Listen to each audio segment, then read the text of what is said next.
৭৭,০০০ টাকার ফোন মাত্র ৪৭,০০০ টাকায়। তারপরেও কি এই ফোনটা কেনা ঠিক হবে? ৪৭,০০০ টাকায় মাত্র ৪৭০০ মিলি অ্যাম্পিয়ারের ব্যাটারি। আপনি হলে কি করতেন? ফোনটা কি কিনতেন? ভিউয়ার্স, বলছিলাম স্যামসাং S24 FE বা ফ্যান এডিশন নিয়ে। এই ফোনটার প্রাইস ছিল প্রায় ৭৭,০০০ টাকা, সেখান থেকে এখন রিডিউস হতে হতে প্রাইস এসে দাঁড়িয়েছে ৪৭,০০০ টাকায়। তবে এই টাকা দিয়ে এই ফোনটা কেনা আদৌ কি ভ্যালু ফর মানি? সেটাই জানাবো আজকের এই ভিডিওতে। চলুন কথা না বাড়িয়ে শুরু করা যাক।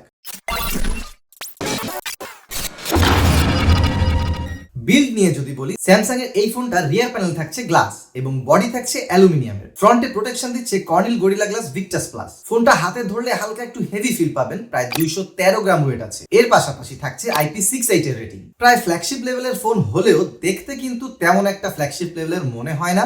এই ফোনটায় স্যামসাং এর সেই ধারাবাহিক ডিজাইনই পেয়ে যাবেন, এর বাইরে নতুন কোনো ডিজাইন পাবেন না।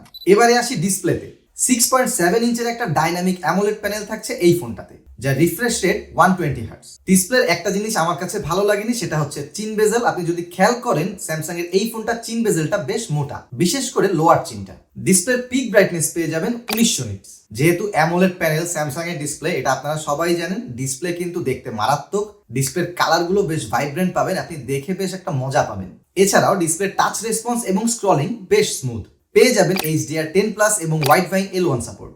এবারে চলে আসি চিপসেটে। চিপসেট হিসেবে ইউজ করা হয়েছে Exynos 2400E। চিপসেটটা যে খারাপ এমন কিন্তু মোটেও না, মোটামুটি ভালো বলতে পারেন।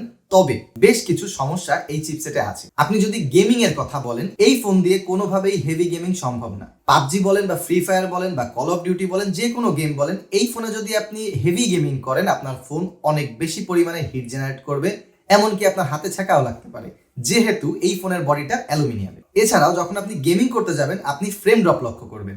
এইরকম বাজেটের ফোনে আরেকটু ভালো চিপসেট দেওয়া যেত বলে আমার কাছে মনে হয়েছে। যদি স্টোরেজের কথা বলি, 3টা ভ্যারিয়েন্টে এই ফোনটা মার্কেটে পাবেন।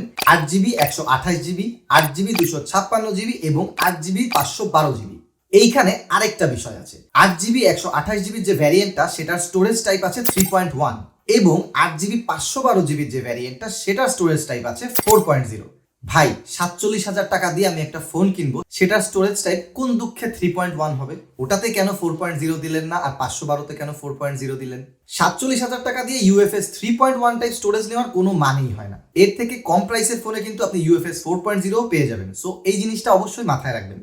এবারে আসি ক্যামেরায়। ক্যামেরার দিক থেকে স্যামসাং কোনো কারচুপি করেনি, একদম মন খুলে ঢেলে দিছে ক্যামেরার ভেতরে। রিয়ার প্যানেলে থাকছে 3টা স্ন্যাপার, 50 মেগাপিক্সেলের মেইন ক্যামেরা, 12 মেগাপিক্সেলের আলট্রা ওয়াইড এবং 8 মেগাপিক্সেলের একটা টেলিফটো লেন্স। মানে যা যা দরকার ছিল সব দিয়ে দিছে ক্যামেরায়। এছাড়াও 10 মেগাপিক্সেলের একটি ফ্রন্ট ফেসিং ক্যামেরা থাকছে এই ফোনটাতে। রিয়ার ক্যামেরা দিয়ে ভিডিও করতে পারবেন সর্বোচ্চ 8K 30 FPS, বাট তেমন কোনো কাজের ভিডিও আপনি পাবেন না, উল্টে আরো জিটারিং এর দেখা পাবেন।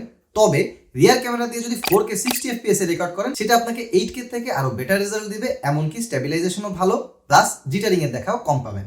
যদি ছবির কথা বলি, ভাই ক্যামেরা যেহেতু ভালো আছে, অবভিয়াসলি ছবিও ভালো হবে। ছবিগুলো বেশ ভাইব্রেন্ট পাবেন, শার্প অ্যান্ড ডিটেইলড পাবেন, তবে লো লাইটে গেলে হালকা একটু সফট করে দিবে। এবারে আসি ব্যাটারিতে। 47,000 টাকার ফোনে মাত্র 4700 মিলি অ্যাম্পিয়ারের ব্যাটারি দিয়েছে স্যামসাং। স্যামসাং যে কেন এই ধরনের বাজেট কাটিং করে, এইটা কোনোভাবেই আমার মাথায় ঢোকে না।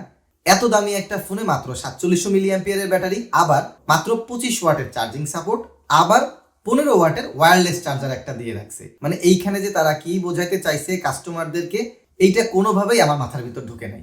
লাভের লাভ হয়তো এতটুকু হয়েছে, আপনি এই ফোনটা থেকে রিভার্স চার্জিং করতে পারবেন, ধরেন আপনার ইয়ারবাডস বা সামথিং আপনি চার্জ করতে পারবেন। মোটামুটি টেনে টুনে আপনি হয়তো একদিনের একটা ব্যাকআপ পাবেন। সো ভিউয়ার্স, বলছিলাম স্যামসাং S24 FE এর কথা। এই ফোনে লাভের থেকে আমার কাছে লোকসান বেশি মনে হয়েছে। 47,000 টাকার একটা ফোন, কোনো দিক থেকে এটা পারফরমেন্স সেন্ট্রিক না। যারা যারা ক্যামেরা সেন্ট্রিক ফোন খুঁজছেন, যাদের গেমিং এর কোনো তেমন ইচ্ছা নাই, তারা এই ফোনটা চাইলে নিতে পারেন। কিন্তু আমার কাছে ব্যক্তিগতভাবে মনে হয়েছে 47,000 টাকার একটা ফোনে আমি অবশ্যই একটা পারফরমেন্স এক্সপেক্ট করব। এই ফোনটা পারফরমেন্সের দিক থেকে অনেক নিচে চলে যাবে, পাশাপাশি যদি আপনি ব্যাটারি খেয়াল করেন, সেদিক থেকেও নিচে চলে যাবে। সো যারা ডেডিকেটেড গেমার আছেন, তারা এই ফোনটা কোনোভাবেই কিনেন না, এটা আপনাদের জন্য না। হ্যাঁ, যারা ক্যামেরা সেন্ট্রিক পার্সন আছেন, যারা ফটোগ্রাফি ভিডিওগ্রাফির জন্য ফোন কিনতে চাচ্ছেন, তারা চাইলে এই ফোনটা অবশ্যই ট্রাই করতে পারেন।